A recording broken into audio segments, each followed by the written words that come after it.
Hello दोस्तों, data structure के lecture series में आपका स्वागत है। आज हम लोग पढ़ने वाले हैं ग्राफ रिप्रेजेंटेशन। तो ग्राफ रिप्रेजेंटेशन का मतलब क्या है? सपोज करिए आपके सामने ये ग्राफ है, तो ये ठीक है, फिजिकली तो ग्राफ हम लोग को दिख रहा है, लेकिन अब इस पे कोई ऑपरेशन परफॉर्म करना हो, वो भी कंप्यूटर से, तो हम कैसे ऑपरेशन परफॉर्म कर सकते हैं? इसका मतलब है इस ग्राफ को हमें किसी तरीके से कंप्यूटर को इनपुट देना पड़ेगा। तो कंप्यूटर में इनपुट किस तरीके से देंगे इस ग्राफ को? या तो हम इमेज दे दें, तो इमेज देना इतना आसान नहीं है, इमेज तो अपने आप में टेक्निकल काम है, ठीक है। तो ग्राफ को हम लोग रिप्रेजेंट कर सकते हैं दो तरीके से। पहला तरीका कहलाता है एडजेसेंसी मैट्रिक्स और दूसरा तरीका कहलाता है एडजेसेंसी लिस्ट, ठीक है। तो आइए वन बाय वन देखते हैं। अगर आप बात करें एडजेसेंसी मैट्रिक्स की, तो एडजेसेंसी मैट्रिक्स में क्या है? ये मैट्रिक्स रिप्रेजेंटेशन है। मतलब इस ग्राफ को आप कैसे रिप्रेजेंट कर सकते हैं? मैट्रिक्स के फॉर्म में आप रिप्रेजेंट कर सकते हैं। और मैट्रिक्स की साइज क्या होगी? Total number of vertices by total number of vertices, ठीक है। मतलब जितने वर्टिसेस होंगे, जैसे मान लीजिए 4 वर्टिसेस हैं तो 4x4 की मैट्रिक्स होगी। अगर 6 वर्टिसेस हैं तो 6x6 की मैट्रिक्स होगी, ठीक है। जैसे अगर मान लीजिए आपके सामने एक अनडायरेक्टेड ग्राफ यहाँ पर दिया गया है, अब हमें इसका बनाना है क्या? एडजेसेंसी मैट्रिक्स मान लीजिए। तो आप देखिए इसको किस तरीके से बनाएंगे। आप कुछ इस तरीके से बनाइए कि यहाँ पर ये हमारे पास एक मैट्रिक्स दिया गया है, ठीक है। तो अब हमारे पास कुल कितनी मैट्रिक्स है? यहाँ पे देख लीजिए, सॉरी, कितने वर्टिसेस हैं? तो 1 2 3 4 5, ठीक। तो एक ऊपर बनेगा ए यहाँ पर, फिर यहाँ पर आप बना सकते हैं बी, फिर ये हो गया आपका सी, फिर ये हो गया आपका डी, फिर ये हो गया आपका ई, ठीक है। ये हो गया। अब उसी तरीके से जितने कॉलम बने हैं उतने ही रो बनेंगे। तो रो भी बनेगी कैसे? जैसे अगर आप रो को बनाना चाहें, थोड़ा सा बड़ा बनाते हैं, तो हमने कहा ए, फिर बी, फिर सी, फिर डी, और लास्ट में हमने कर लिया ई, ठीक है। ये आपका मैट्रिक्स बन गया। तो जो एडजेसेंसी मैट्रिक्स है, मैट्रिक्स रिप्रेजेंटेशन है किसी भी ग्राफ का। अब इसको आप देख सकते हैं कि इसमें क्या हम लोग ध्यान देते हैं, किस बात को ध्यान देते हैं? हम लोग इस बात को ध्यान देते हैं कि बात चालू करेंगे ए से, मतलब हम ए से बात स्टार्ट करेंगे। तो क्या हम ए से ए का कोई रास्ता है क्या? नहीं है, तो जीरो। आपको क्या देखना है? ए से ए तक का कोई रास्ता है? नहीं है, तो जीरो। ए से बी तक का कोई रास्ता है क्या? हाँ दिख रहा है रास्ता, तो 1, ठीक है। ए से सी का रास्ता दिख रहा है क्या? हाँ दिख रहा है, बिल्कुल 1। ए से डी का रास्ता, ये देखिए दिख रहा है आपको, 1। ए से ई का रास्ता, ए से ई तक का कोई सीधा रास्ता नहीं अवेलेबल है, आप देख सकते हैं। आप ए से बी जा सकते हैं, बी से ई जा सकते हैं, लेकिन ए से ई सीधा नहीं जा सकते आप, ठीक है। तो डायरेक्ट रास्ता, यहाँ पे डायरेक्ट पाथ देखते हैं, तो डायरेक्ट पाथ है तब तो ठीक है, नहीं है तो हम लोग क्या रख देंगे? 0, सही है। अब चेक करते हैं बी से ए पे, क्योंकि ये अनडायरेक्टेड ग्राफ है, तो इसका मतलब जब लाइन है और डायरेक्शन नहीं दिया, इसका मतलब दोनों तरफ जा सकते हैं। तो इसका क्या मतलब है कि बी से ए पे जा सकते हैं, बिल्कुल जा सकते हैं, ये देखिए आपके पास है, तो 1, ठीक है। बी से सी पे, सॉरी बी से बी पे नहीं, कोई सेल्फ लूप नहीं है, तो 0। बी से सी पे नहीं, बी से सी पे कोई सीधा रास्ता देखिए है नहीं यहाँ पे बी से सी पे, तो क्या है? 0। बी से डी पे बिल्कुल रास्ता अवेलेबल है, तो 1। बी से ई पे जा सकते हैं, बिल्कुल जा सकते हैं, 1, है ना। सिमिलरली सी से ए पे, तो सी से ए पे जा सकते हैं, बिल्कुल जा सकते हैं, रास्ता है 1। सी से बी पे नहीं, सीधा कोई रास्ता अवेलेबल नहीं है यहाँ पे, तो छोड़ दीजिए, सी से बी पे नहीं जा सकते, 0। सी से सी पे क्या कोई सेल्फ लूप है? नहीं, 0। सी से डी पे बिल्कुल रास्ता अवेलेबल है, 1। सी से ई पे कोई सीधा रास्ता नहीं है, 0, है ना।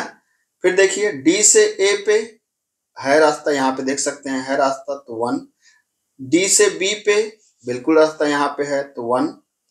डी से सी पे है रास्ता, 1। डी से डी पे, जी यहाँ सेल्फ लूप भी है, ठीक है, तो 1।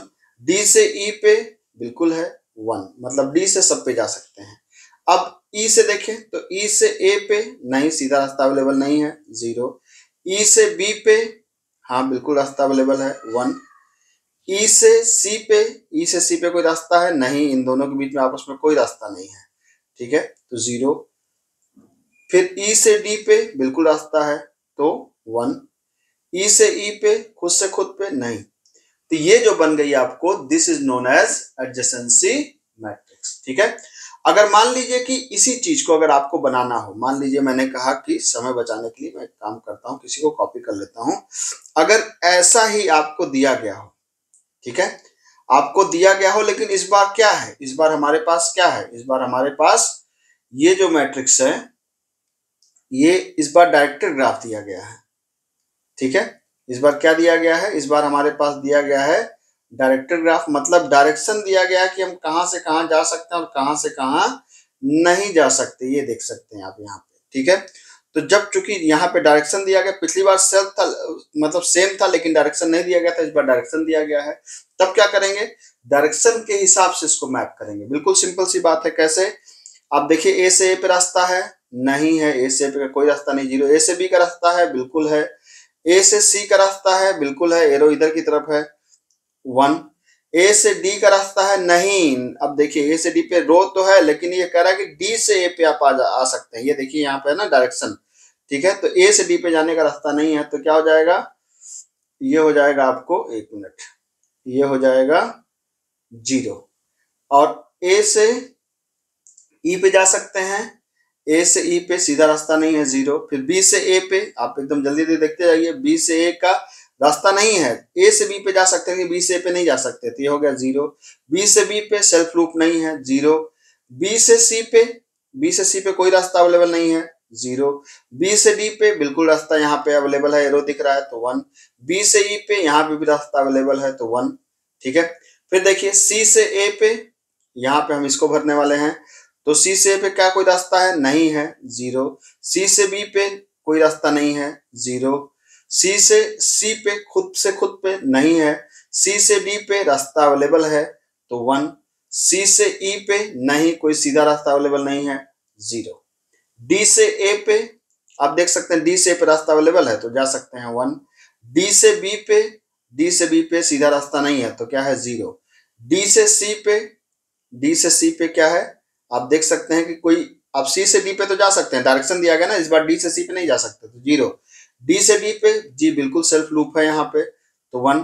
डी से ई पे रास्ता अवेलेबल है तो 1, है ना। अब देखिए ई से ए पे, मतलब अब इसको चेक करिए, ई से ए पे, तो ई से ए पे जा सकते हैं, ई से ए पे रास्ता नहीं है 0। ई से बी पे नहीं है, इधर की तरफ रास्ता है, ई से बी पे नहीं है 0।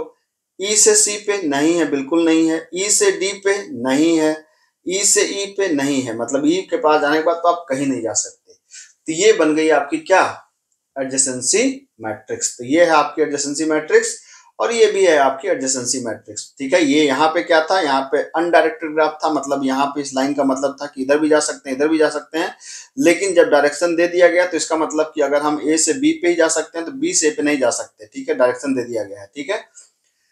तो ये तो पहला तरीका है कि ग्राफ को हम इस मैट्रिक्स के फॉर्म में कंप्यूटर के अंदर इनपुट करने वाले हैं आगे के प्रोग्राम्स में, ठीक है। लेकिन अगर एडजेसेंसी लिस्ट क्या होती है भाई, बिल्कुल सिंपल सी बात है, ये लिंक लिस्ट रिप्रेजेंटेशन है। लिंक लिस्ट रिप्रेजेंटेशन का क्या मतलब है कि जैसे आप एक एरे बना लीजिए, ठीक है, और एरे के 2 पार्ट होंगे, ठीक। इस एरे के 2 पार्ट में क्या होंगे, इस पहले पार्ट में सारे नोड होंगे, एरे के अंदर 2 पार्ट है, पहले पार्ट में ए, फिर बी, फिर सी, फिर डी और फिर ई, सारे नोड बन गए, ठीक है। शुरुआत में आप यहाँ पे क्या रखेंगे, नल नल नल नल नल, लेकिन अभी चूंकि अभी ये बाद में हम रखेंगे, इसको अभी नहीं रखना है पूरा।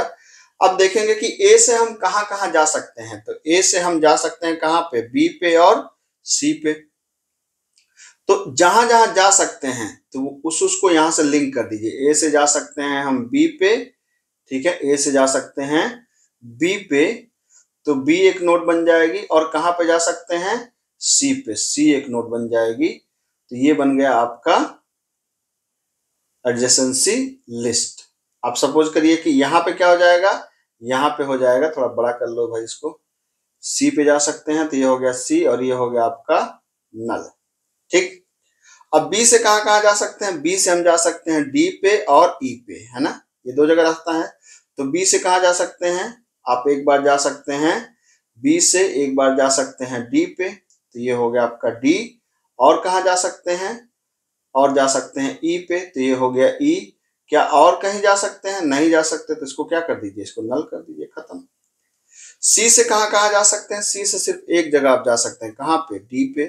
तो सी से सिर्फ एक जगह जा सकते हैं, कहाँ पे, डी पे, तो डी को आप ऐसे बना लीजिए, सिंपल है। अब उसके बाद नहीं है, रास्ता बंद है, नल। फिर अब क्या, डी से आप कहाँ कहाँ जा सकते हैं, डी से हम जा सकते हैं ए पे, ई पे और खुद डी पे। तो डी से हम जा सकते हैं ए पे, और कहाँ जा सकते हैं, ई पे, और कहाँ पे जा सकते हैं, खुद डी पे। तो खुद डी पे भी जा सकते हैं। क्या इसके बाद भी रास्ता है, नहीं है, तो यहाँ पे क्या कर दीजिए, नल कर दीजिए, है ना। ई से कहाँ जा सकते हैं, ई से कहीं कोई रास्ता नहीं है, तो यहाँ पे क्या हो जाएगा, यहाँ पे हो जाएगा नल। इसका मतलब खत्म। तो ये बन गई आपकी क्या, एडजेसेंसी लिस्ट। बिल्कुल सिंपल सी बात है, ठीक है। तो मैट्रिक्स को हम लोग रिप्रेजेंट कर सकते हैं, ये लिंक लिस्ट है। सिंपली आपको पता ही है कि एक एरे है जिसके अंदर सारे नोड्स हैं। यहाँ पे क्या होगा, इसका एड्रेस होगा, यहाँ पे क्या होगा, इसका एड्रेस होगा, यहाँ पे क्या होगा, इसका एड्रेस होगा, यहाँ पे क्या है, इसका एड्रेस होगा, यहाँ पे क्या है, इसका एड्रेस होगा, यहाँ पे क्या है, इसका एड्रेस होगा, यहाँ पे इसका, एंड सो ऑन। आपको पता है कि लिंक लिस्ट का बेसिक फंडामेंटल क्या होता है, ठीक है। तो इस दो तरीके से हम लोग किसी भी ग्राफ को रिप्रेजेंट कर सकते हैं कंप्यूटर मेमोरी में, ठीक है। ज्यादा फेमस तरीका है मैट्रिक्स वाला, लेकिन आप एडजेसेंसी लिस्ट से भी बना सकते हैं प्रोग्राम, कोई दिक्कत नहीं है। मेरे ख्याल से कंटेंट पसंद आया होगा। कंटेंट पसंद आया तो चैनल को सब्सक्राइब करें और दोस्तों के साथ शेयर करें। मिलते हैं अगले लेक्चर में। Thank you so much.